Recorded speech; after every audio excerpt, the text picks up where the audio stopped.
بسم اللہ الرحمن الرحیم صلی اللہ تعالی علی حبیبہ سیدنا محمد وعلی آلہ و اصحابہ اجمعین۔ عزیز طلبہ، آج صحیح بخاری شریف کی تیسری حدیث پاک، جسے حدیث غار حرا بھی کہا جاتا ہے، کہ اس میں رسول اللہ صلی اللہ علیہ وآلہ وسلم کا غار حرا میں خلوت نشینی اختیار کرنے کا تذکرہ ہے، اور پھر غار حرا میں ہی جو پہلی وحی خدا کے نزول کا آغاز ہوا، نزول قرآن کا، سورہ علق کی ابتدائی آیات نازل ہوئیں، ان کا تذکرہ بھی ہے۔ سرکار دو عالم صلی اللہ علیہ وآلہ وسلم کا غار حرا میں آنے جانے کا ذکر ہے، تو اس کو اہل علم حدیث غار حرا کے ساتھ بھی تعبیر کرتے ہیں۔ تو اس حدیث شریف کی سند میں آپ نے دیکھا کہ 6 راوی ہیں، جن میں پہلے ابو زکریا یحییٰ ابن عبداللہ بن بکیر صاحب ہیں۔ یہ مخزومی ہیں، مصری ہیں، یہ پہلے راوی ہیں اس حدیث شریف کے، ابو زکریا یحییٰ ابن بکیر۔ اور پھر اس سند میں دوسرے راوی ہیں لیث بن سعد بن عبد الرحمن، یہ مصری عالم ہیں اور تبع تابعین سے ہیں۔ کے متعلق ان امام بدر الدین عینی رحمۃ اللہ علیہ نے عمدۃ القاری شرح صحیح بخاری میں لکھا، وَكَانَ إِمَامًا كَبِيرًا مُجْمَعًا عَلَى جَلَالَتِهِ وَثِقَتِهِ وَكَرَمِهِ، وَكَانَ عَلَى مذهب الإمام ابی حنیفہ رحمہ اللہ تعالی۔ ان کے بارے میں لکھا کہ یہ حضرت لیث بن سعد جو راوی ہیں، یہ بہت بڑے امام ہیں، جن کی علمی جلالت و عظمت پر، ثقافت اور پختگی پر جو ہے ان کی کرم و سخاوت پر اتفاق کیا گیا ہے۔ اور یہ بات جو ہے تو میں توجہ کے ساتھ آپ کو بتانا چاہوں گا کہ اس پہ آپ دھیان دیں کہ یہ دوسرے راوی ہیں اس حدیث شریف کے جو حدیث غار حرا ہے، تو یہ حضرت امام بخاری رحمۃ اللہ علیہ کے دادا استاذ ہیں، اور ان کے بارے میں یہ لکھا ہوا ہے کہ یہ امام اعظم ابو حنیفہ نعمان بن ثابت رضی اللہ تعالیٰ عنہ کے مذہب حنفی کے پیروکار تھے۔ تو جو لوگ صحیح بخاری شریف پڑھنے کا دعویٰ کرتے ہیں اور پھر کہتے ہیں کہ کسی امام کی تقلید کرنا جو ہے یہ ناجائز ہے اور غلط ہے، تو دیکھنا یہ چاہیے کہ یہ تو محدثین کرام علیہم الرحمہ جو تھے، وہ بھی ائمہ کرام کے مقلد تھے۔ جس طرح کہ حضرت امام بخاری رحمۃ اللہ علیہ کے دادا استاذ ہیں حضرت لیث بن سعد بن عبد الرحمن، مصری عالم ہیں، تبع تابعین سے ہیں، یہ حضرت سیدنا امام اعظم ابو حنیفہ رضی اللہ تعالیٰ عنہ کے مقلد تھے۔ اور پھر ان کے بارے میں یہ بھی لکھا ہے، وَقَبْرُهُ فِي قُرَافَةِ مصر يُزَارُ، کہ ان کی قبر جو قرافہ مصر میں تھی اس کی زیارت کی جاتی تھی، لوگ زیارت مزار کے لیے آتے تھے۔ اللہ تبارک و تعالیٰ کے جلیل القدر جو بزرگ ہوئے ہیں، ان کے مزارات ہر زمانے میں ہر علاقے میں پائے جاتے ہیں، تو اس علاقے کے لوگ یا جن مسلمانوں کو وہاں کی حاضری نصیب ہوتی ہے، ان کے مزارات مقدسہ کی زیارت بھی کرتے ہیں۔ یہ زمانہ صحابہ کرام رضوان اللہ علیہ مجمعین سے آج تک مسلمانوں کے معمولات میں چلتا آ رہا ہے کہ بزرگان دین کے مزارات کی حاضری اور زیارت کر کے فیوز و برکات سمیٹے جاتے ہیں۔ تو لہٰذا جو حدیث شریف پڑھنے کا یہ دعویٰ کریں کہ ہم حدیث شریف بڑا پڑھتے ہیں، بڑی سمجھتے ہیں، تو انہیں پھر یہ بات بھی ذہن نشین رہے کہ جن راویان حدیث، جن محدثین کرام علیہم الرحمہ کی بدولت حدیث پاک ہم تک پہنچی ہے، ان کے تو ایک یہ کہ وہ امام اعظم ابو حنیفہ رضی اللہ تعالیٰ عنہ کے بھی محدثین بعض مقلدین تھے، کچھ دیگر ائمہ مجتہدین کے مقلدین تھے، اور پھر یہ ہے کہ وہ تو اللہ کے نیک بندے تھے، ولی اللہ تھے، ان کے مزارات بھی بنے، ان کی قبور کی زیارت کے لیے بھی لوگ جاتے تھے، عوام و خاص جو ہے وہ زیارت کرنے جاتے، اس سے پتہ چلتا ہے کہ یہ زیارت قبر جو ہے یہ بھی کوئی ناجائز امر نہیں ہے، یہ محدثین کرام اس کے معمولات میں شامل ہے۔ اور جو آج کی حدیث پاک کے تیسرے راوی ہیں حضرت ابو خالد عقیل بضم عین فتح قاف، عقیل نہیں پڑھنا، عقیل، یہ ابو خالد عقیل رضی اللہ تعالی عنہ، یہ تیسرے راوی ہیں آج کی ہمارے جو ہے اس حدیث پاک کے۔ اور ان کے بارے میں یہ بھی لکھا ہوا ہے کہ یہ قرشی تھے، اموی تھے، حضرت سیدنا عثمان غنی رضی اللہ تعالیٰ عنہ کے آزاد کردہ غلاموں میں تھے، اور پھر انہیں الحافظ بھی کہا جاتا ہے کہ حدیث پاک کے حافظ تھے۔ حضرت امام بدر الدین عینی رحمۃ اللہ علیہ لکھتے ہیں یہ سند کے اندر کچھ نقطے ہوتے ہیں، کچھ اہم چیزیں ہوتی ہیں، تو فرماتے ہیں کہ یہ وَلَيْسَ فِي الْكُتُبِ السِّتَّةِ من اسمہ عقیل بضم عین غیرہ، کہ عقیل نام کا کوئی راوی سیاہ ستہ شریف میں اور نہیں ہے جس کے ضمہ عین کے ساتھ عقیل جو پڑھا جائے، عقیل نہ ہو، عقیل نامی اور کوئی جو ہے وہ راوی سیاہ ستہ شریف میں نہیں ہے۔ یہ بھی ایک سند کے اعتبار سے معلومات ہیں جو حضرت امام بدر الدین عینی رحمۃ اللہ علیہ نے عمدۃ القاری شرح صحیح بخاری میں لکھی ہیں۔ اسی طرح چوتھے راوی ہیں آج کی حدیث پاک کے ابو بکر محمد بن مسلم بن عبید اللہ بن شہاب زہری رحمہ اللہ تعالی، یہ بھی مدنی ہیں اور بہت بڑے یہ راوی حدیث بھی ہیں، اور فن حدیث میں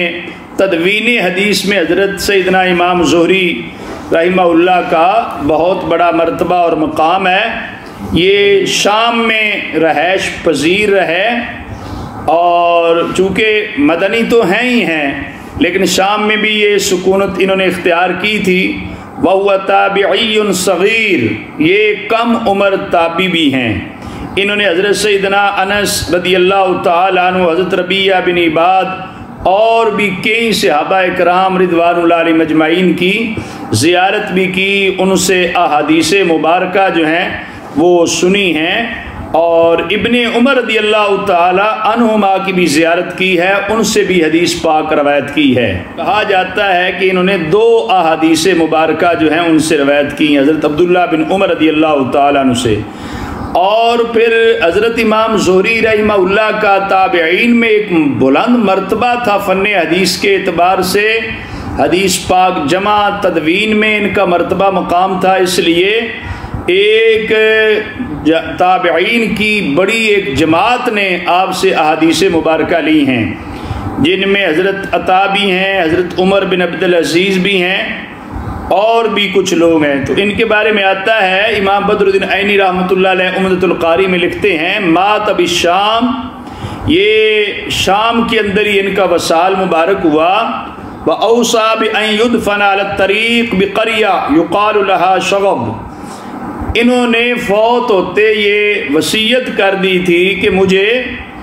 روڈ کے قریبی ایک قریہ ہے جسے شغب کہا جاتا ہے، شغب نامی بستی کے جو شاہراہ ہے، جو راستہ ہے، طریق ہے، روڈ ہے، اس کے قریب مجھے دفن کیا جائے، میرا مزار وہاں پہ بنایا جائے۔ اس سے بھی آپ سمجھ سکتے ہیں اس وصیت سے اور بھی کچھ حکمتیں ہوں گی، لیکن ایک حکمت شاید یہ بھی ہو کہ ظاہر اللہ تعالیٰ کے نیک بندے تھے، اتنے بڑے محدث تھے، ان کے آگے تلامذہ تھے، تو ان کا اپنا حلقہ اثر اور بہت زیادہ عقیدت مندان تھے، تو ایک حکمت یہ بھی ہو سکتی ہے کہ آپ نے شاہراہ کے قریب ہی اپنی قبر انور کے لیے وصیت کر دی تاکہ زیارت قبور کے لیے، زیارت قبر کے لیے آنے والے لوگوں کے لیے آسانی ہو جائے۔ اور حضرت امام ابو بکر محمد بن مسلم بن شہاب زہری جو ہیں، یہ ابن شہاب زہری کے ساتھ ویسے تو ان کا نام محمد ہے، والد گرامی کا نام مسلم ہے، اور دادا جی کا نام عبید اللہ، یہ دادا جی کے بھی آگے والد ہیں شہاب۔ ان کی جو شہرت ہے وہ ابن شہاب کے ساتھ شہرت ان کی پائی جاتی ہے، اور جس طرح کے امام جو ہے وہ صاحب سنن ابن ماجہ والے، انہیں ابن ماجہ کی شہرت ملی، وہ بھی ان کا اپنے والد کی نسبت سے نہیں، آگے دادا جی کی نسبت سے، تو ان کی بھی وہ آگے دادا کی بھی والد گرامی ہیں، ان کی نسبت سے انہیں جو ہے وہ ابن شہاب زہری کہا جاتا ہے۔ اور اس سند کے 5ویں راوی ہیں عروہ بن زبیر بن عوام رضی اللہ تعالی عنہما۔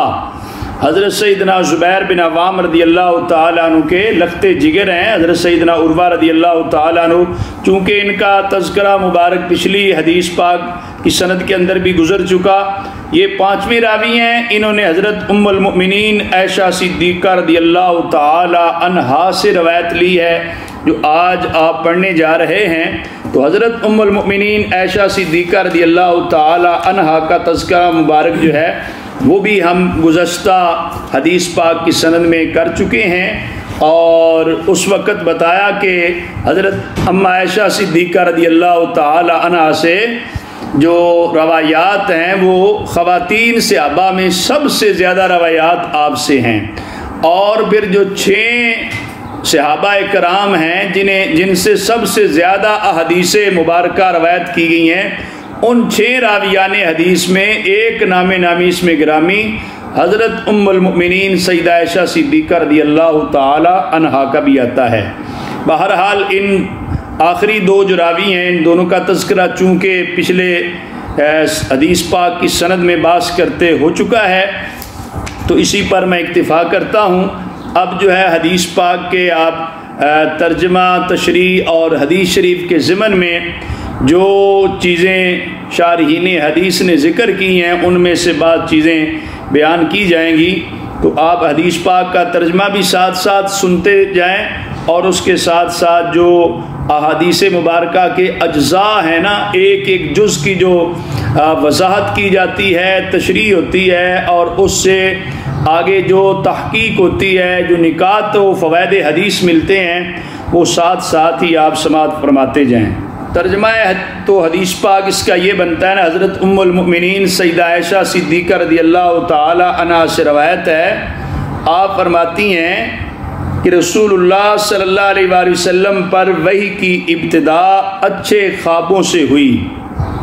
اول ما بدی ابی رسول اللہ صلی اللہ علیہ وسلم من الوحی الرؤیا صالحہ، رؤیا کہتے ہیں خوابوں کو، ویسے عربی زبان کا یہ لفظ ہے تو رؤیا خواب کے علاوہ بھی معنی جو جلوہ دیکھنا ہوتا ہے اس معنی میں بھی آیا ہے، لیکن زیادہ اس کا استعمال جو ہے وہ خواب پر ہوتا ہے۔ تو یہاں پر حدیث شریف میں الرؤیا صالحہ آیا، اور کتاب التعبیر میں حدیث شریف میں الرؤیا صادقہ آیا، سچی خوابیں۔ حضور علیہ الصلوۃ والسلام کی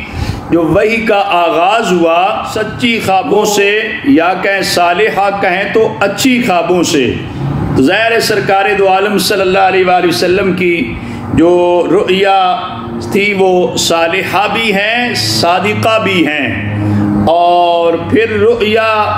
صالحہ انہیں کہتے ہیں جو انتشار ذہن سے اور شیطان کے عمل دخل سے محفوظ ہوں۔ نبی کریم صلی اللہ علیہ وآلہ وسلم کو جو خواب آتے، یہ وحی کے آغاز میں تقریباً 6 ماہ پہلے، وحی کے نزول کے اقرا کو جو وحی نازل ہوئی ہے اس سے تقریباً 6 ماہ پہلے سے یہ خواب آنے شروع ہو چکے تھے، اور ان میں کسی قسم کی جو شیطانی مداخلت ہے وہ ہرگز نہیں تھی۔ اور یہ بھی کہا جاتا ہے کہ رؤیا صالحہ وہ ہیں جو اپنی تعبیر خود ہوں، یعنی جیسے دیکھا جائے پھر وہ اسی طرح ہو بھی جائے۔ تو نبیوں کی جو خوابیں ہیں وہ ایک وحی کی اقسام میں سے ایک قسم ہے، جو گزشتہ سبق میں بھی آپ پڑھ چکے ہیں۔ جو وحی کی 7 صورتیں بیان کی ہیں اہل علم نے، ان میں ایک یہ وحی کی قسم صورت بنتی ہے رؤیا الانبیاء علیہم السلام وحی۔ یہ باقاعدہ حضرت سیدنا ابن عباس رضی اللہ عنہما کا قول مبارک بھی ہے کہ نبیوں کی جو خوابیں ہوتی ہیں وہ وحی کا درجہ رکھتی ہیں، جس طرح مثال دی تھی حضرت سیدنا ابراہیم خلیل اللہ علیہ السلام کی کہ آپ کو بھی خواب کے اندر ہی حضرت سیدنا اسماعیل علیہ السلام کی قربانی کا کہا گیا تھا، تو یہ انبیاء کرام علیہ السلام کی جو وہی خواب ہوتی ہے یہ وحی کا درجہ اور حیثیت رکھتی ہے، وحی کی صورتوں میں سے ایک صورت ہی ہے۔ جتنی بھی رؤیا ہوتی ہیں انبیاء کرام علیہ السلام کے حق میں وہ صالحہ ہی ہوتی ہیں، مگر دیگر لوگوں کے اعتبار سے صادقہ کبھی صالحہ ہوتی ہیں کبھی نہیں ہوتی۔ بہرحال یہ سرکار دو عالم صلی اللہ علیہ وآلہ وسلم پر جو وحی کا آغاز ہوا وہ اس سے پہلے 6 ماہ پہلے سے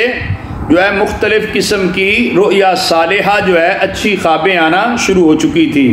یہاں پر ایک بات ذہن نشین رہے، ایک یہ باتیں احادیث مبارکہ میں بھی ہیں، آپ لوگوں نے پڑھی سنی ہوں گی کہ سرکار دو عالم صلی اللہ علیہ وآلہ وسلم کا جو بچپن مبارک تھا اس میں بھی کچھ ایسے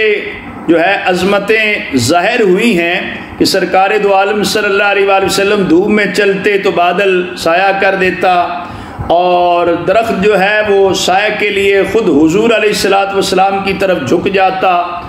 آقا حضور علیہ السلام جو ہے وہ شجر و حجر کے پاس سے گزرتے تو وہ سلام عرض کرتے اور غیبی آوازیں سنائی دیتی، روشنی دکھائی دیتی۔ وہ ان خوابوں کے علاوہ ہیں۔ اس حدیث پاک میں جو خوابوں کا تذکرہ ہے کہ وہ وحی کی اقسام میں سے ہیں، وہ 6 ماہ قبل کی ہیں،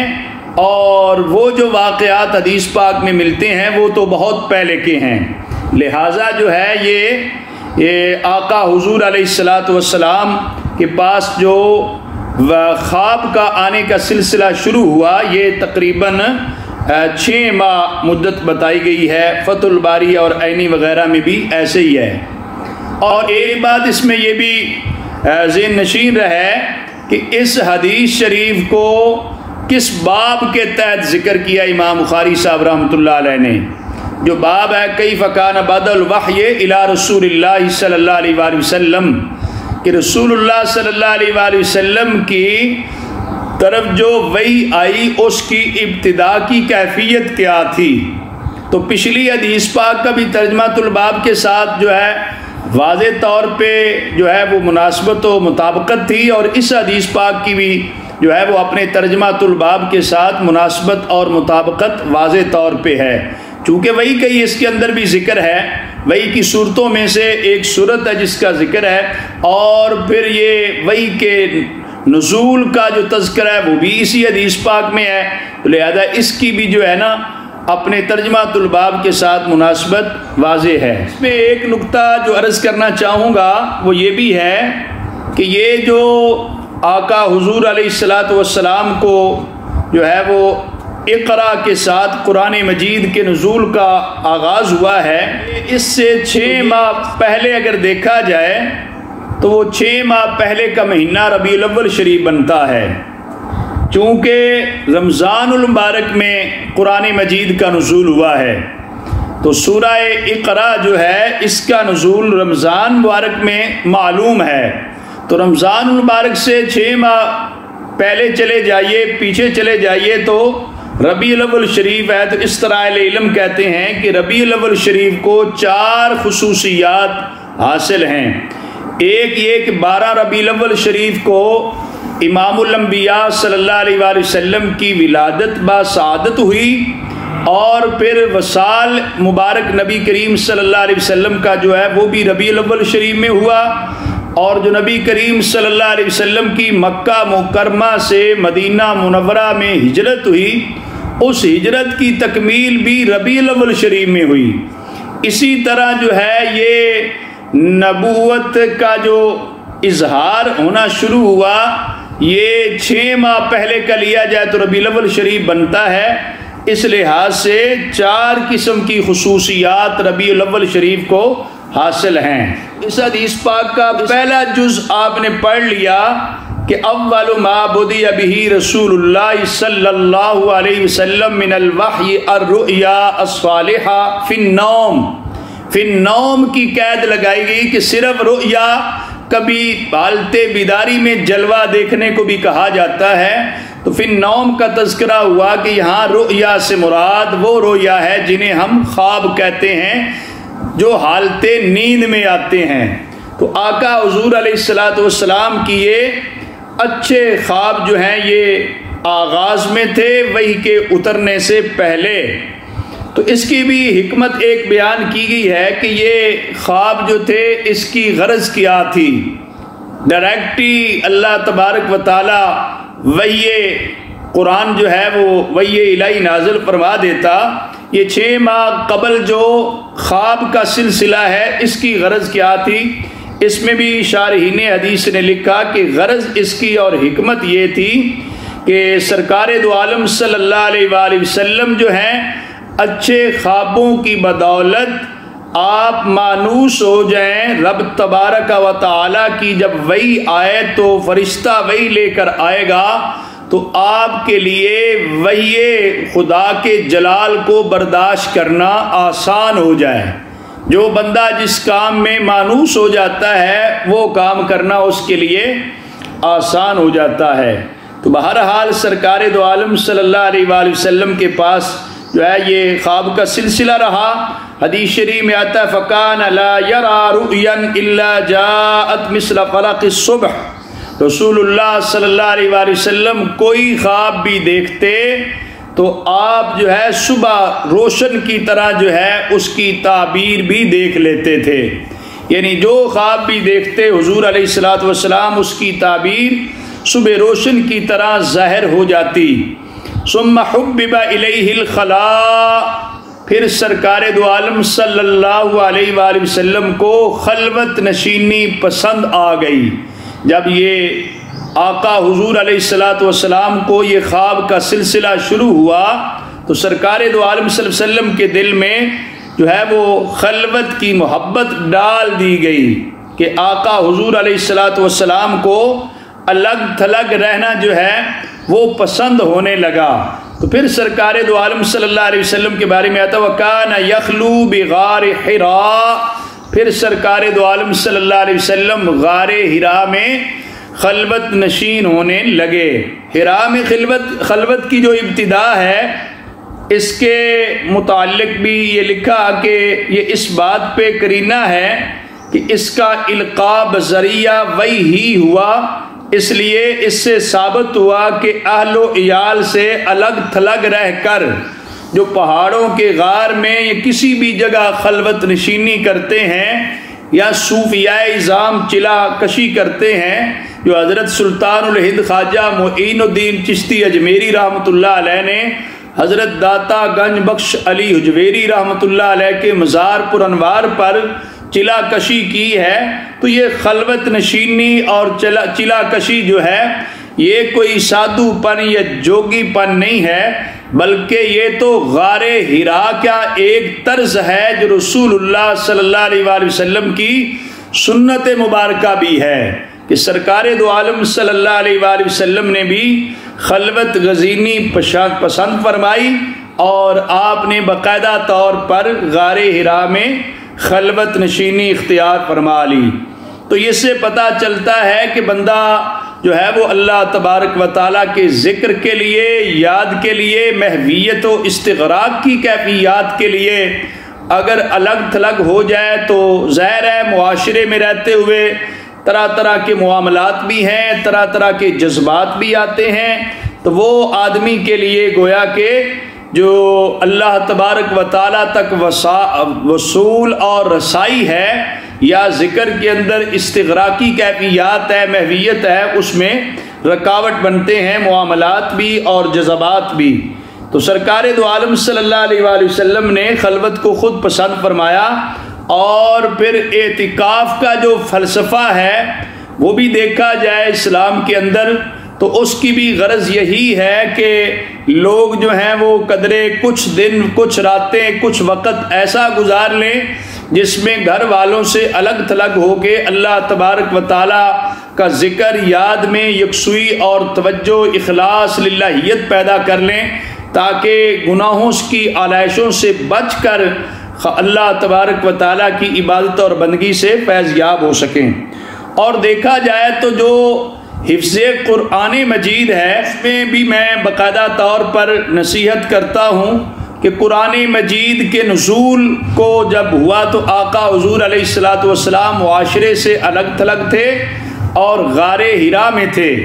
تو میں اس سے ایک نقطہ جو ہے وہ یہ بھی سمجھا اور آگے عرض بھی کرتا ہوں کہ جو شعبہ حفظ کے طلباء ہیں ان کے لیے یکسوئی اور توجہ جو ہے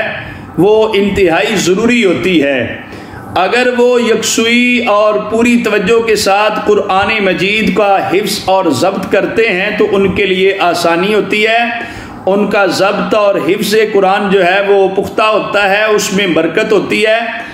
اگر یکسوئی اور توجہ نہ ہو تو پھر قرآن مجید کا ضبط اور حفظ کرنا قدرے دشوار ہوتا ہے۔ تو نبی کریم صلی اللہ علیہ وآلہ وسلم نے بھی خلوت اختیار کی تاکہ یکسوئی اور توجہ کے اندر مزید جو ہے وہ پختگی بھی آئے، بہتری بھی آئے۔ تو گویا کہ آقا حضور علیہ السلام کے اس طرز عمل مبارک سے ہمارے لیے سبق ہے کہ اگر ہم قرآن مجید کو یاد کرنا چاہتے ہیں تو حفظ قرآن کے ساتھ ساتھ پھر آگے پیچھے کی توجہات جو ہیں ان کو ختم کیا جائے اور پوری توجہ کے ساتھ قرآن مجید یاد کیا جائے۔ تو یہ گویا کہ خلوت جو تھی اس کی حکمت بھی تھی۔ اور لفظ حرا جو ہے اس کو ہا کے زیر کے ساتھ بھی پڑھا جاتا ہے، زبر کے ساتھ بھی، اور آخر میں حمزہ بھی ہوتا ہے اور بغیر حمزہ کے بھی اسے پڑھا جاتا ہے۔ تو یہ جو ہے وہ غار حرا ہے جو مکہ معظمہ سے شمال مشرق میں مینا کی طرف جاتے ہوئے بائیں جانب ایک پہاڑ ہے جس کو جبل نور کہتے ہیں، آج اسے جبل نور کہا جاتا ہے۔ زیر قرآن مجید نور ہے، تو یہ نور قرآن کا نزول اس غار پہ ہوا، اس پہاڑ پہ جو غار ہے اس میں ہوا تھا، اسے جبل نور کہا جاتا ہے۔ بندہ ناچیز جب مکہ مکرمہ کی زیارت کے لیے مدینہ منورہ روضہ رسول انور علیہ صاحب الصلاۃ والسلام کی حاضری کے لیے حرمین شریفین حاضر ہوا، تو وہاں پر وہاں پر خوش نصیب لوگ جاتے ہیں تو وہ پھر ایسی پاکیزہ اور مقدس، وہاں کی تو سارے مقامات ہی مقدس ہیں، ان کی زیارت کے لیے وہ کوشش کرتے ہیں۔ تو بندہ ناچیز بھی مقدس مقامات کی زیارت کے لیے ایک ٹیکسی ڈرائیور کے ساتھ گیا، تو جب غار حرا کے پاس پہنچے تو میں نے زیارت کے لیے کہا، ظاہر ہے انہیں کرایہ لینا ہوتا ہے تو وہ پابند ہوتے ہیں لے جانے کے بھی۔ تو اس نے مجھے کہا کہ یہاں پر لوگ آتے ہیں قرآن مجید پڑھتے ہیں تو یہ تو ناجائز ہے، بدعت ہے۔ تو میں نے اسے پھر عربی زبان میں ہی اسے کہا کہ بڑی عجیب بات ہے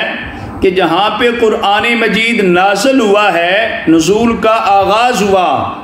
جہاں پر رسول اللہ صلی اللہ علیہ وآلہ وسلم نے بھی قرآن پڑھا، حضرت سیدنا جبریل روح امین نے بھی قرآن پڑھا، تو جہاں پہ رسول اللہ صلی اللہ علیہ وسلم قرآن پڑھتے رہے، قرآن اترتا رہا، حضرت جبریل علیہ السلام بھی پڑھتے رہے، وہاں پہ قرآن مجید پڑھنا کیسے بدعت ہو جا سکتا ہے؟ یہ کچھ لوگ ہیں جو ہر چیز کو ہی بلا وجہ بغیر دلیل کے بدعت کہہ دیتے ہیں۔ تو میں نے اسے جب وہ یہ دلیل دی کہ وہاں پر تو ہناکا نزل القرآن الکریم، قارا رسول اللہ صلی اللہ علیہ وسلم القرآن، قارا جبریل علیہ السلام القرآن الکریم، تو اس میری دلیل پر پھر وہ خاموش ہو گیا، اور جو وہ بدعت کی بات کر رہا تھا گویا کہ اسے ندامت اور شرمندگی ہوئی کہ آقا حضور علیہ السلام نے جب خود پڑھا ہے تو یہ تو سنت ہو گیا، اس کو تو بدعت نہیں کہنا چاہیے۔ بہرحال یہ ہے کہ غار حرا شریف جو ہے وہ جس پہاڑ پہ واقع ہے اس پہاڑ کو جبل نور کہا جاتا ہے۔ اور پھر غار حرا کے اندر ہی حضور علیہ السلام کیوں تشریف لے جاتے؟ کسی اور پہاڑ میں، مکہ مکرمہ میں اور بھی تو پہاڑ ہیں، تو غار حرا کا ہی حضور علیہ السلام نے انتخاب جو ہے وہ کس لیے کیا تھا؟ تو اس میں اہل علم کہتے ہیں کہ دو حکمتیں نظر آتی ہیں۔ ایک تو یہ حکمت نظر آتی ہے کہ یہاں سے کعبہ مقدسہ صاف نظر آتا ہے، مکہ مکرمہ کے ارد گرد کے جو پہاڑ ہیں ان میں جو یہ جبل نور ہے، یہاں سے غار حرا میں بیٹھ کر رسول اللہ صلی اللہ علیہ وآلہ وسلم اللہ تبارک و تعالیٰ کی عبادت اور بندگی کا لطف اٹھاتے تھے، اور پھر یہاں سے نگاہ کعبہ شریف پر بھی پڑتی ہے، تو کعبہ شریف کی زیارت کے بعد لطف حضور علیہ السلام اس غار میں بیٹھ کر نظارہ کعبہ بھی کر لیتے تھے۔ گویا کہ خلوت، عبادت اور کعبے کی زیارت، یہ ساری چیزیں جو ہیں غار حرا میں جمع تھی۔ اور دوسری یہ بات بھی اہل علم نے لکھی ہے کہ غار حرا میں ہمیشہ سے دیوان صالحین قائم ہوتا چلا آ رہا ہے، جس میں پورے جہان کے معاملات طے ہوتے ہیں۔ بعثت نبوی سے پہلے فرشتوں کا دیوان قائم ہوتا تھا، بعثت کے بعد دیوان اولیاء وہاں پر قائم ہوتا ہے۔ یہ بھی ایک بڑی خاص بات ہے، اہل طریقت جانتے ہیں۔ ویسے تو اس کی جو ہے سفر سعادت میں باقاعدہ طور پر اسے ذکر کیا گیا، اور دیوان اولیاء کی پوری تفصیل جو ہے وہ بشیر القاری میں بھی پڑھی جا سکتی ہے کہ یہ جبل نور پر جو غار حرا ہے، جہاں پہ سورہ علق کی ابتدائی آیات کا نزول ہوا، حضور علیہ السلام نے وہاں پر خلوت نشینی اختیار فرمائی ہے، تو اس جگہ پر حضور علیہ السلام کے بعد بھی امت محمدیہ کے جو صالحین ہیں، اولیاء کرام ہیں، صوفیاء اعظام ہیں، ان کی خصوصی نشست ہوتی ہے، مجلس و میٹنگ ہوتی ہے، اور معاملات دنیا جو ہیں وہ زیر باس لائے جاتے ہیں۔ تو آقا حضور علیہ السلام کے بارے میں اس حدیث شریف میں یہ ذکر کیا گیا کہ آپ کو جب جو ہے وہ خلوت پسند آئی تو آپ غار حرا میں خلوت نشینی کے لیے تشریف لے گئے۔ فَيَتَحَنَّسُ فِيهِ فَيَتَحَنَّسُ فِيهِ، تو وہاں پر آقا حضور علیہ السلام متعدد دنوں تک عبادت کرتے رہے۔ تحنس کا معنی یہاں پر حدیث شریف میں بیان کر دیا گیا، وَهُوَ التَّعَبُّدُ اللَّيَالِي ذَوَاتِ الْعَدَدِ، کئی دنوں تک کی راتیں جو ہیں رسول اللہ صلی اللہ علیہ وآلہ وسلم نے وہاں غار حرا میں گزارتے، قبل ان ينزع الى اہلی، پہلے اس کے کہ اپنے اہل کا اشتیاق ہوتا، اپنے گھر والوں کے پاس آنے سے پہلے وہاں پر رسول اللہ صلی اللہ علیہ وآلہ وسلم تشریف فرما رہتے۔ تو یہ سرکار دو عالم صلی اللہ علیہ وآلہ وسلم کا الگ تھلگ وہاں پہ رہنے کا ہے۔ ویسے اہل علم کہتے ہیں کہ تحنس کا جو مادہ ہے وہ ہنس ہے، ہنس کا معنی جو ہے وہ گناہ بھی آیا، تو یہ ہم ترجمہ کر رہے ہیں عبادت کرنے کا۔ گناہ اور عبادت تو الگ الگ چیزیں ہوتی ہیں، تو آپ جانتے ہوں گے خاصیات ابواب میں کہ باب تفاعل پہ جب آئے تو اس میں ایک خاصا تجنب کا ہے، گناہ سے بچنا، الگ تھلگ ہو جانا۔ تو یہ سرکار دو عالم صلی اللہ علیہ وآلہ وسلم چونکہ الگ تھلگ ہو جاتے تھے معاشرے سے اور دور ہو جاتے، معاشرے کی جو علیشیں ہیں ان سے، دنیاوی تعلقات ہیں ان سے الگ تھلگ ہو کے آپ نے خلوت جو ہے اختیار فرمائی ہے، تو اس کی جو ایک خاص حکمت اور فائدہ ہے وہ یہ بیان کیا گیا ہے کہ توجہ اللہ جو وحی خدا کے وصول کے لیے، وحی خدا کے حصول کے لیے توجہ اللہ درکار تھی، اس کے لیے ضروری تھا کہ معاشرے سے الگ تھلگ ہو کر جو ہے وہ اللہ تبارک و تعالیٰ کی یاد میں محو ہوا جائے، ذکر میں مستغرق رہا جائے۔ تو سرکار دو عالم صلی اللہ علیہ وسلم اس غرض و حکمت کے لیے تشریف لے جاتے۔ اور پھر ایک بات یہ بھی ہے کہ کتنے دن آقا حضور علیہ السلام غار حرا میں ٹھہرتے، کتنے دن خلوت اختیار فرمائی۔ تو اس میں اہل علم نے اگرچہ مختلف جو ہے وہ باتیں ارشاد فرمائی ہیں، بعض حضرات 1 مہینہ بتاتے ہیں اور بعض جو ہے وہ 40 دن کہتے ہیں، تو لیکن اہل علم یہ بھی کہتے ہیں کہ کوئی اس کا معین جو ہے عدد تو نہیں ہے معلوم، لیکن قیاس سے کہا گیا ہے کہ کم از کم 3 دن کے بعد آپ واپس آتے تھے، زیادہ سے زیادہ 1 مہینہ یا 40 دن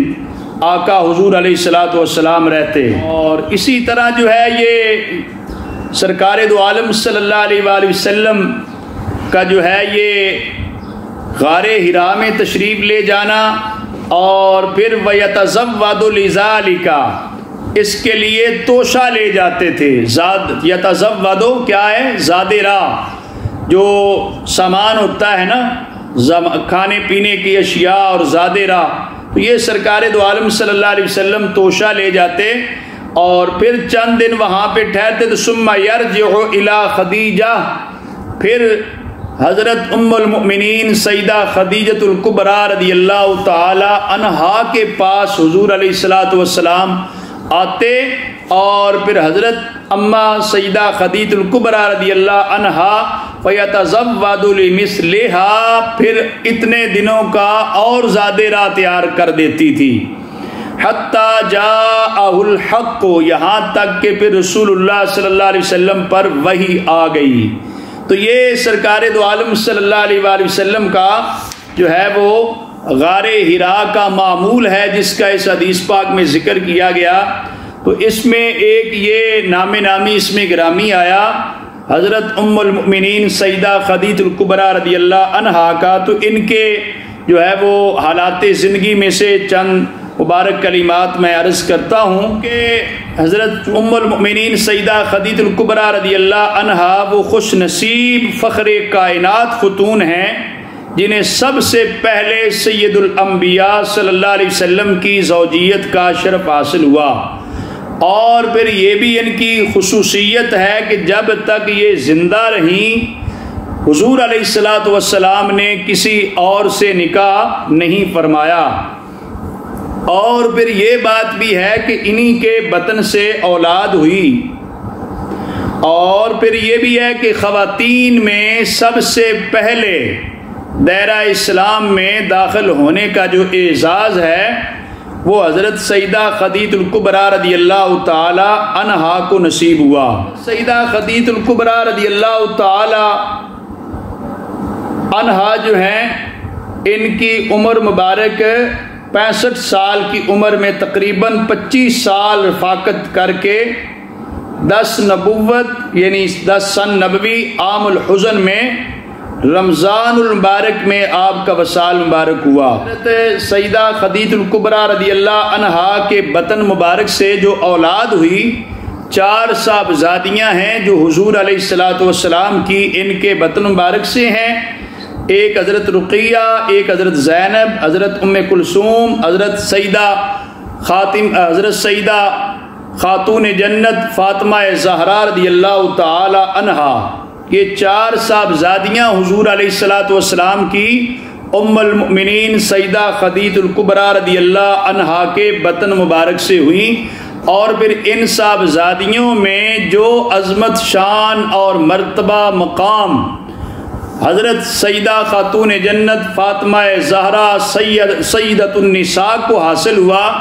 وہ اور کسی صاحبزادی رسول کو بھی وہ لاڈ پیار اور مرتبہ مقام حاصل نہیں ہوا۔ حضرت سیدہ خاتون جنت فاطمہ زہرا رضی اللہ عنہا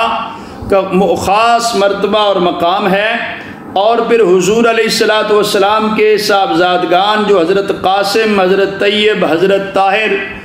یہ بھی حضرت سیدہ ام المؤمنین خدیجۃ الکبریٰ رضی اللہ عنہا کے بطن مبارک سے ہوئے۔ تو ان کا لقب جو تھا وہ طاہرہ تھا۔ حضرت سیدہ خدیجۃ الکبریٰ رضی اللہ عنہا کا جو لقب مبارک تھا وہ طاہرہ تھا۔ کنیت جو تھی ام ہند تھی، باپ کا نام جو ہے وہ خویلد بن اسد ہے۔ حضرت خدیجہ رضی اللہ عنہ کا نسب مبارک جو ہے وہ قصی پہ جا کر حضرت صلی اللہ علیہ وسلم سے مل جاتا ہے۔ حضور علیہ السلام کو آپ سے بہت زیادہ محبت تھی۔ ان کی وفات کے بعد حضور علیہ السلام کا معمول مبارک یہ تھا کہ جب بکری ذبح کی جاتی تو حضور علیہ السلام اس کا گوشت جو ہے اس کا کچھ حصہ حضرت سیدہ خدیجۃ الکبریٰ رضی اللہ عنہا کی سہیلیوں کے پاس بھجوا دیتے۔ تو حضرت عائشہ صدیقہ رضی اللہ عنہا فرماتی ہیں کہ مجھے ازواج رسول صلی اللہ علیہ وسلم میں سے کسی پر اتنا رشک نہیں ہوتا تھا جتنا حضرت سیدہ خدیجہ الکبریٰ رضی اللہ عنہ پر ہوتا تھا۔ حضور علیہ السلام ان کا اکثر تذکرہ فرماتے تو کہتی ہیں کہ ایک بار میں نے کہہ دیا آپ تو ان کا تذکرہ ایسا کرتے ہیں گویا دنیا میں خدیجہ کے سوا کوئی عورت ہی نہیں ہے۔ حضور علیہ السلام نے فرمایا ہاں وہ ایسی ہی تھی، وہ ایسی ہی تھی، ان سے مجھے اولاد ہوئی ہے۔ تو یہ آپ سمجھ سکتے ہیں کہ حضرت سیدہ خدیجہ الکبریٰ رضی اللہ تعالی عنہا کا کتنا بلند مرتبہ اور مقام ہے۔ اور یہ بھی فرماتی ہیں حضرت عائشہ صدیقہ رضی اللہ تعالی عنہا کہ ایک مرتبہ ان کے تذکرے پر میں نے کہہ دیا کہ آپ ایک بڑھیا کی یاد کرتے ہیں جو دنیا سے وصال فرما چکی ہیں۔ تو حضور علیہ السلام نے فرمایا بات یہ ہے کہ جب لوگوں نے مجھے جھٹلایا اس وقت انہوں نے میری تصدیق کی۔ لوگ کافر تھے، وہ مسلمان تھی، اور جب میرا کوئی بظاہر سپورٹر نہیں تھا، حامی نہیں تھا، تو حضور علیہ السلام نے فرمایا انہوں نے میری حمایت کی۔ یہ حضرت سیدہ خدیجہ الکبریٰ رضی اللہ تعالی عنہا ہیں جو حضور علیہ السلام پر خواتین اسلام میں سب سے پہلے دختر اسلام ہیں، اور پھر حضور علیہ السلام کی سب سے پہلی زوجہ محترمہ طاہرہ ہیں، اور اس کے علاوہ انہیں خاص مرتبہ اور مقام حاصل ہے۔ تو یہ غار حرا کے تذکرے میں یہ خاص طور پہ اس حدیث شریف میں یہ بات ذکر کی گئی کہ رسول اللہ صلی اللہ علیہ وآلہ وسلم جب چند دن غار حرا میں ٹھہرتے تو جاتے وقت بھی حضرت سیدہ خدیجہ الکبریٰ رضی اللہ عنہا تیاری کرتی اور انہیں زادِ راہ دیتی اور توشہ تیار کر کے دیتی حضور علیہ السلام کی خدمت کے لیے۔ پھر جب واپس پلٹ کے آتے تو پھر بھی حضرت سیدہ خدیجہ الکبریٰ رضی اللہ عنہا جو ہے حضور علیہ السلام کے لیے اور دنوں کے لیے توشہ تیار کر کے دیتی، سامان تیار کر کے دیتی۔ اس میں آج جو مسلمان خواتین ہیں ان کے لیے بھی حضرت سیدہ خدیجہ الکبریٰ رضی اللہ عنہا کا یہ مبارک اور حسین کردار جو ہے وہ قابل تقلید ہے اور مشعل راہ ہے کہ دیکھیں کہ ایک خاتون کو اپنے شوہر کی کس قدر خدمت کرنی چاہیے۔ حضور صلی اللہ علیہ وآلہ وسلم کی خدمت کے لیے کتنا اہتمام فرماتی، بلکہ مزید آگے جو اس حدیث شریف میں تذکرہ آ رہا ہے کہ جب قرآن مجید نازل ہوا سورہ علق کی ابتدائی آیات تو حضور علیہ السلام نے آ کر جو خبر سنائی اس پر جو حضرت سیدہ خدیجہ الکبریٰ رضی اللہ عنہا کے تأثرات صحیح بخاری شریف کی اس حدیث پاک میں ہے، اس سے پتہ چلتا ہے کہ ایک جو ہے وہ کامیاب خاتون جو ہے یا اچھی خاتون، اچھے کردار والی خاتون وہ ہے جو اپنے شوہر کے مشن میں دست و بازو بنے، معاون بنے، حوصلہ بڑھائے، اور کوئی اہم اور مشکل کام ہو تو اس کے لیے بھی جو ہے حوصلہ افزائی کرے۔ بہرحال حضرت ام المؤمنین سیدہ خدیجہ الکبریٰ رضی اللہ عنہا کا بہت بلند مرتبہ اور مقام ہے۔ تو حدیث شریف میں آیا کہ فَيَتَزَوَّدُ لِمِثْلِهَا حَتَّى جَاءَهُ الْحَقُّ وَهُوَ فِي غَارِ حِرَا۔ حضور علیہ السلام جو ہے دوبارہ لے جاتے توشہ،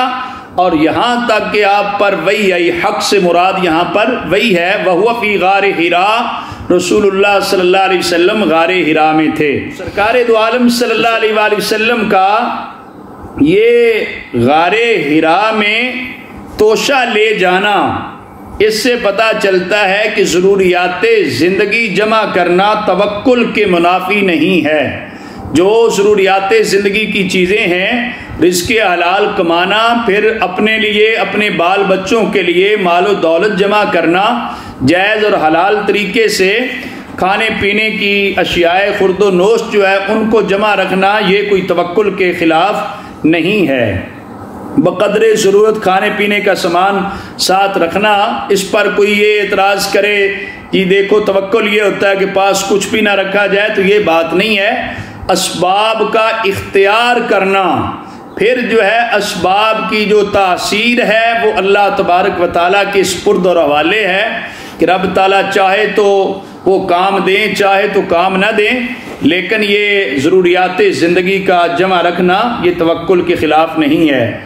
ڈاکٹر علامہ محمد اقبال نے بھی کہا تھا توکل کا یہ مطلب ہے کہ خنجر تیز رکھ اپنا، پھر انجام اس کی تیزی کا مقدر کے حوالے کر۔ تو سرکار دو عالم صلی اللہ علیہ وآلہ وسلم بہرحال غار حرا میں تھے، تو آپ پر جو ہے وہ آپ کے پاس فرشتہ آیا، حضرت جبریل علیہ السلام آئے، تو آپ نے آ کر کیا کہا اقرا، پڑھیے۔ اب نزول اقرا کی تاریخ جو ہے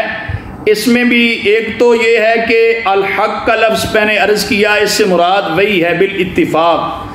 اور یہ واقعہ جو ہے بروز دوشنبہ 17 رمضان المبارک ہوا، جبکہ آپ کی عمر مبارک 40 سال تھی۔ 40 سال کی عمر مبارک تھی جب قرآن مجید کی جو نزول ہے اس کا آغاز ہوا۔ تو پھر یہ جو یک بارگی کے ساتھ نزول قرآن ہے وہ 27 رمضان المبارک جو ہے وہ آسمان دنیا پر قرآن مجید کا نزول ہوا، اس کے ساتھ تدریجاً پھر آہستہ آہستہ سرکار دو عالم صلی اللہ علیہ وسلم کے پاس اس کا نزول ہوتا رہا۔ یہاں پہ لفظ ہے ملک، ملک ان کا معنی کیا ہے؟ فرشتہ۔ حضور کے پاس فرشتہ آیا، تو فرشتے کی حقیقت پر پچھلی حدیث پاک میں بھی میں نے عرض کیا تھا کہ کچھ لوگ سمجھتے ہیں کہ یہ کوئی مستقل مخلوق نہیں ہے، یہ کوئی فطری جو ہے ایک قوت کا نام ہے، تو یہ کچھ لوگ معاذ اللہ توہمات بھی کہہ دیتے ہیں فلسفی لوگ۔ ایسی بات ہرگز نہیں ہے۔ فرشتے جو ہے یہ اللہ تبارک و تعالیٰ کی مخلوق سے ہیں، اور یہ نوری مخلوق ہیں، انہیں یہ قدرت ہے کہ جو شکل چاہیں اختیار کر لیں، اور پھر یہ ہے کہ نظام عالم کو چلانے کے لیے رب ذوالجلال نے مختلف ڈیوٹیاں بھی ان کی لگا رکھی ہیں، اور اس حدیث پاک میں جس فرشتے کا ذکر ہے اس سے مراد حضرت سیدنا جبریل علیہ السلام ہیں۔ اللہ تبارک و تعالیٰ اپنے بندوں کے پاس جو ہے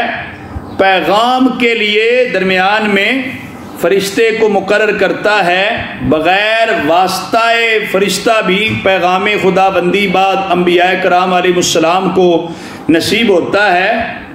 لیکن زیادہ تر جو ہے یہ بذریعہ فرشتہ جو ہے پیغام خدا بندی انبیاء کرام علیہ السلام کے پاس پہنچتا ہے۔ اور پھر یہ غار حرا میں جو آئے، ان کے حوالے سے یہ بات صحیح موقف یہی ہے کہ یہاں فرشتے سے مراد حضرت جبریل علیہ السلام ہیں، اس لیے کہ پورا قرآن یہی لے کر آئے، ان کے علاوہ کوئی دوسرا ایک کلمہ بھی نہیں لایا۔ قرآن مجید میں آتا ہے نازل بہ الروح الامین، روح امین لے کر آئے۔ تو سرکار دو عالم صلی اللہ علیہ وآلہ وسلم کی بارگاہ میں حضرت جبریل علیہ السلام کی جو حاضری ہے اس کے متعلق لکھا ہے زرقانی میں کہ حضور علیہ السلام کے پاس 24,000 مرتبہ حضرت جبریل علیہ السلام جو ہے وہ شرف یابی رکھتے ہیں، حضور علیہ السلام کے پاس تشریف لائے۔ تو میں نے پہلے عرض کر دیا کہ اس حدیث پاک میں جو صورت ذکر ہے وحی کی، وہ ایک تو حدیث پاک میں ذکر ہوا کہ وحی نازل ہونے سے پہلے خوابیں آتی تھی، خوابیں بھی ایک قسم کی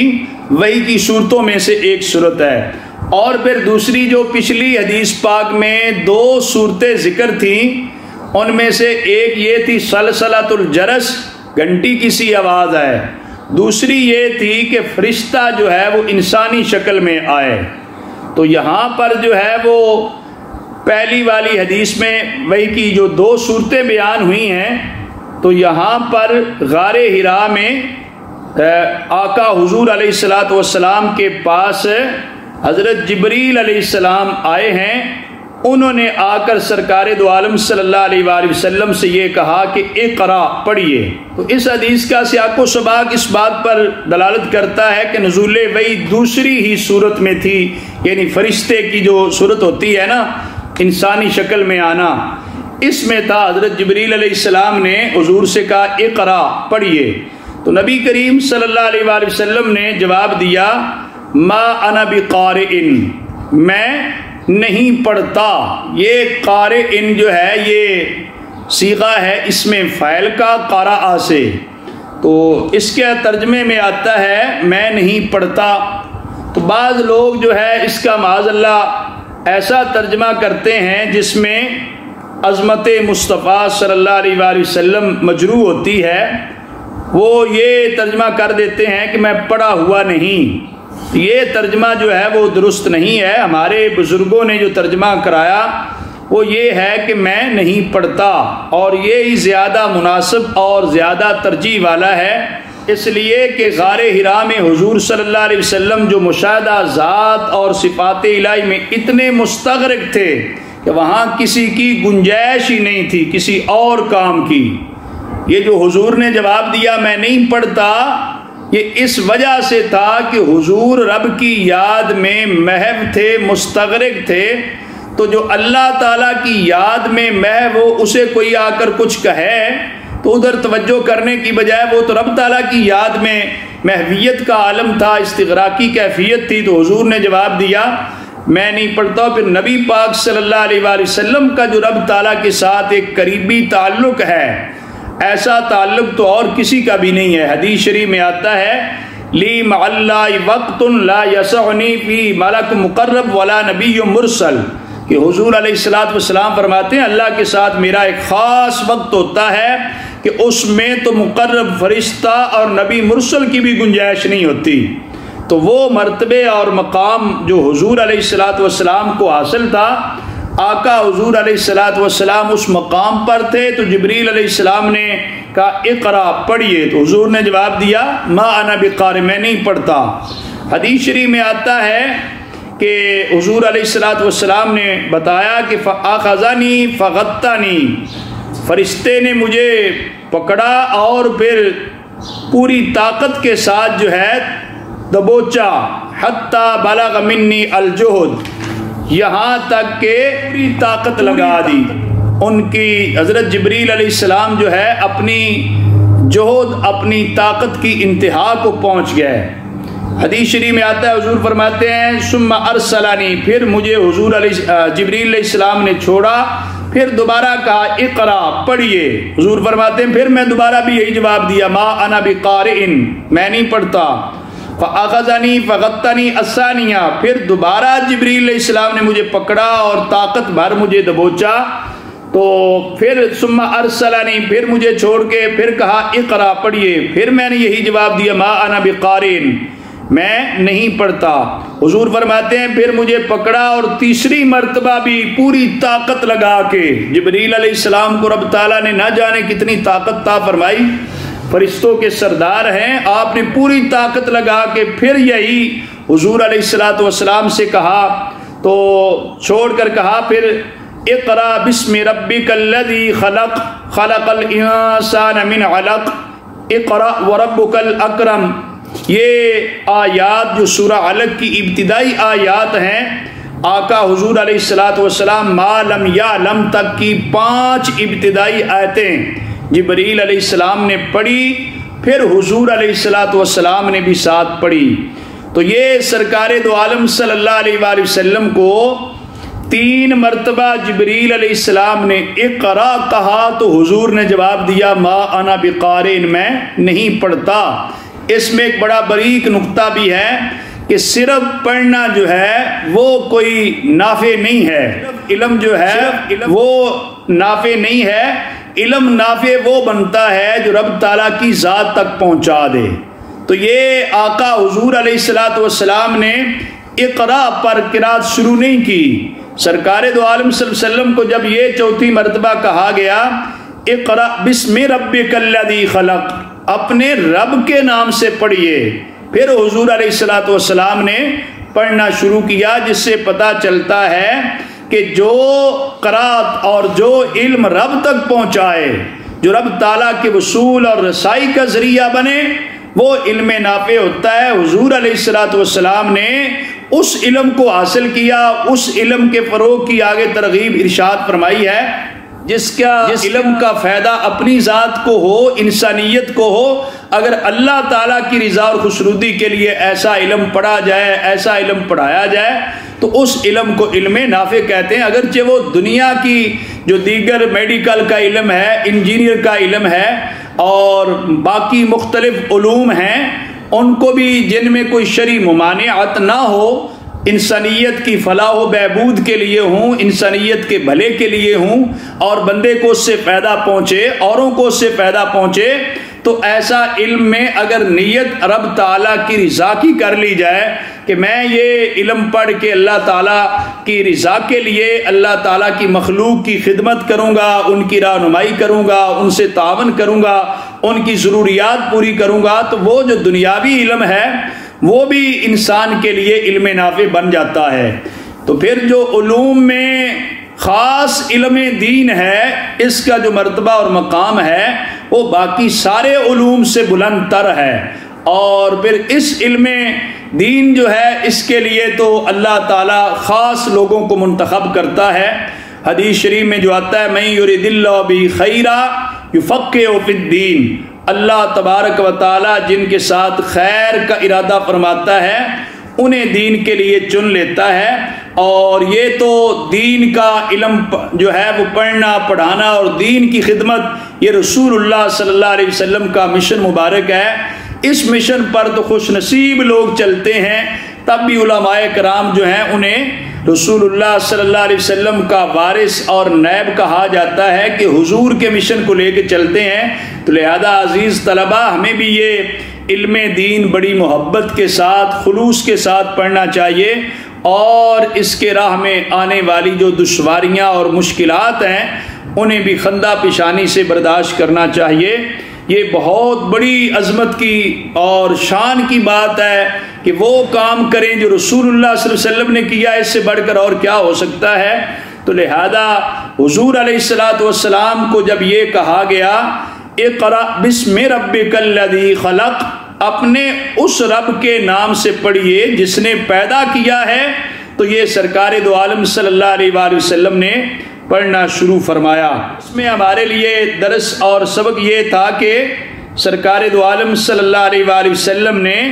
اس علم کو قبول فرمایا جس علم سے رب تعالیٰ تک رسائی اور وصول ہوتا ہو، اور پھر بھی عظمت و شان آقا حضور علیہ السلام کی یہ بھی اس حوالے سے بھی ہے کہ سرکار دو عالم صلی اللہ علیہ وآلہ وسلم کو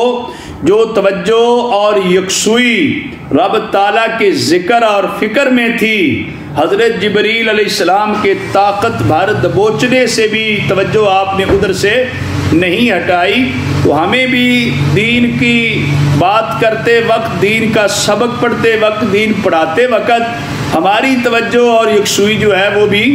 دین کی تعلیم پر ہونی چاہیے، اور تمام تر توجہ جو ہے ہمیں دین اسلام کی تفہیم، تدریس اور دین کی ترویج و اشاعت پہ مرکوز کرنی چاہیے۔ اللہ تبارک و تعالی مجھے اور آپ سب کو عمل کی توفیق عطا فرمائے۔